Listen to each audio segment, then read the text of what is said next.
Friends, PG news కి స్వాగతం. Friends, ఈ వీడియోలో మనం కువైట్ లో జరిగిన ఒక విచిత్రమైన కేసును అయితే మనము తెలుసుకోబోతున్నాం.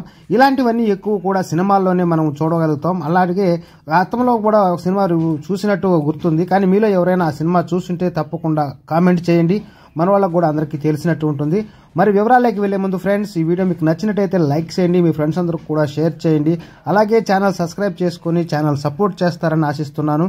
మరి వివరాలు చూస్తే, ఒక ప్రయాణికుడి శరీరంలోనికి ఆసీస్ను అక్రమ రవాణా చేసే ప్రయత్నాన్ని కువైట్ కస్టమ్స్ అడ్డుకున్నట్లు తెలియజేస్తున్నారు.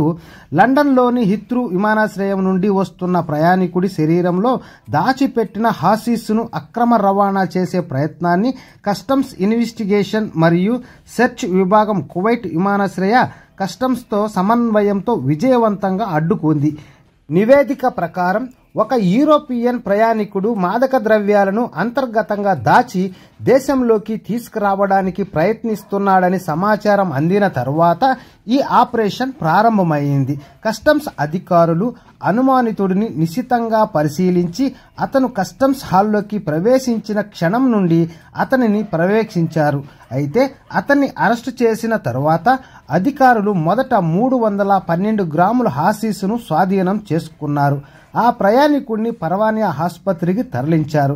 అక్కడ వైద్య సిబ్బంది మిగిలిన దాచిపెట్టిన పదార్థాలను బయటకు తీశారు. విధానాలను అనుసరించి అక్రమంగా రవాణా చేయడానికి ప్రయత్నించిన మొత్తం హాసీసు 412 గ్రాములుగా నిర్ధారించబడినది. తదుపరి చట్టపరమైన చర్యల కోసం అనుమానితుడిని సంబంధిత అధికారులకు అప్పగించారు.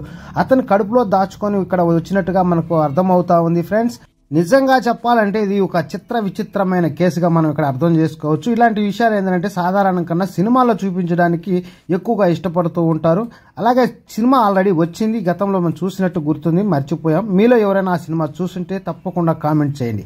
Okay friends, by, take care. మరొక వీడియోలో మరిన్ని విషయాలతో మళ్ళీ కలుద్దాం. Don't forget to subscribe, like, share. Thanks for watching.